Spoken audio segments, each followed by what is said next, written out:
Alright y'all, been a while since I've done a how-to on this car. It's my 89 CRX SI again. Last video I did was 3 years ago, but it was how to take off, clean, and reinstall the idle air control valve on the throttle body here. So this piece today we are doing an alternator replacement. The bearings are squealing really bad and the belt has a lot of splits and frays in it. So it's time to do a new one. Here's my new one from Napa as well as the belt. So let's get started taking things off. I'm going to start by unplugging that green plug right there. Next we're going to remove the rubber black cover off of the ground there. Take that nut out, I believe it's a 10mm. Take that off of the alternator. After you get the 10mm nut off of the ground, we are going to loosen that bolt right there. It is a 12mm. I prefer using a wrench. It's kind of hard to get a 3/8 socket in there. So the wrench is a lot better for leverage, so we can then detension the belt, pull the belt off, and then pull the alternator off. Before you can detension the alternator, you're going to need to loosen this bolt that sits between the axle and the alternator pulley. Alright, after you've got the alternator free, there's going to be one more nut that holds the wiring harness onto the back of it right there. Looks to be an 8mm, might be a 6mm, I'm not sure yet, but it's a smaller size. I use just a hammer and pry bar to tap the alternator downward out of the alternator bracket down there at the bottom. Okay, so now that you've got the alternator out, there's two options. I'm going to go with the second option of taking the bracket off, taking the two 14mm bolts off here and here, as well as this lower plastic cover. Zoom back out. This plastic cover here is going to come off. There's a few, there's one there. I'll show you the other couple in a second. You're going to need to take your wheel off as well before you do that. The other option is to take the master cylinder off, which I've just done a lot of stuff to the brakes on this car, so I don't really feel like doing that.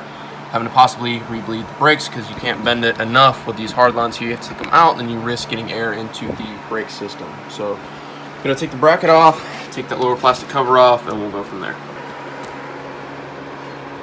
Alright, so now that we've got the plastic piece removed, and it was one pin here, one pin there, and you kind of have to pull this downward, and the other one is right in here. It's a little screw, little plastic screw. So now we've got that off, we've got the bracket off, two bolts. Make sure you do not get the two bolts confused on this. The longer bolt goes to the driver's side, shorter bolt goes to the passenger side. Now you can see the area where we're going to pull the alternator through. I've got it just kind of sitting on the cross member there, so I'm going to pull it through, just right straight through this area next. Alright, so I got the new alternator sitting on the cross member again. Now we're going to reinstall the bracket and the plastic cover. I did overlook this plastic pin right here. Mine was missing and I've replaced it with another factory one that I had now, but there's actually four, 1, 2, 3, and then the one underneath 4. You've probably already figured that out by now since you've probably already taken it off, but just to mention that that one is there as well. So before we put the alternator back onto the bracket, remember the 8mm nut that we took off before that held the wiring harness here. So I can get to it.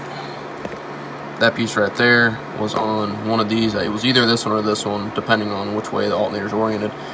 But I cannot fit it on mine because the studs are too short on all three. So if you can put yours back on there, do so. If not, I guess zip tie it out of the way or something, just to where that wire's not going to get too close to the engine block and get melted. Next, you want to get your alternator set back in place on the bracket. Correct orientation with the ground pointing out like that. And the plug, the green plug, is going to go into the side right back there. The long bolt is going to go through that way, through the bottom bracket, and that nut there is going to go back onto this threaded end here. Then once you get the bolt and nut on, don't tighten that nut down all the way, just do it finger tight, because we're still going to need to be able to move the alternator freely to get the top bracket on back here and to put the belt on and tension it correctly. Now we're going to want to get this top bracket, the adjustable tensioner bracket, back on. Put this bolt in first. Again, just finger tight's fine for now. Just don't forget to go back and tighten it later. Then the bolt that's actually movable along this bracket, go ahead and thread that in by hand. I went ahead and slid the alternator all the way forward so that we can get the belt on next around this pulley and this part of the crank pulley right here. Alright, now that we've got the belt on here, I went ahead and tightened the adjustment bolt here to hold the tension. Of course, remember, after a little bit of time, the belt's going to get a little bit of stretch, so you may have to go back a week or two later, depending on how much you drive the car, to loosen this, tension it a little bit more, probably pulling it back this way, and then tightening it back down, if I can talk today. Tightening it back down so that you won't have any squealing from the belt being loose, because it will stretch over time once it breaks in. I'm going to go ahead and tighten this one down now, and we'll go from there. Next, you're going to want to tighten the bottom nut for the bottom bracket for the alternator. You can't even really see it. There's no angle I can get it where you can see it, but it's down there below that part, the lower part of the belt, right down in there. It's really tricky to get to with the belt on, but that's just kind of the order you have to do it in. I used a 14mm wrench with the open end facing towards the firewall of the car and the closed end on the nut itself, and just using that area down in there towards the cross member to tighten it with. It seemed to be the easiest way to tighten it back down. Next, you're going to want to put the nut on for the ground. Mine came with a new one. If yours didn't, then you can just reuse the old one. Put that back on there, and then put the cover back on. Then we're going to take that green plug down in there and plug it into the side. Well, that's pretty much it. I had to tidy up just a few things that I took off here. I took that bolt out and kind of moved these wires out of the way, because I originally thought I was going to be able to take it out the top until I realized it wouldn't fit past the master, which is when I took off the bracket on the bottom, as well as that plastic cover that we saw earlier. Just make sure everything's tight. The belt is on, tensioned correctly. Again, you may have to go back and retension it later, but the bottom bolt's tight. Make sure you got your ground tightened back on, as well as, if I can get a good angle on it, that green plug back in. And just make sure your bottom bracket down in there is tight as well. Put your wheel back on, you should be good.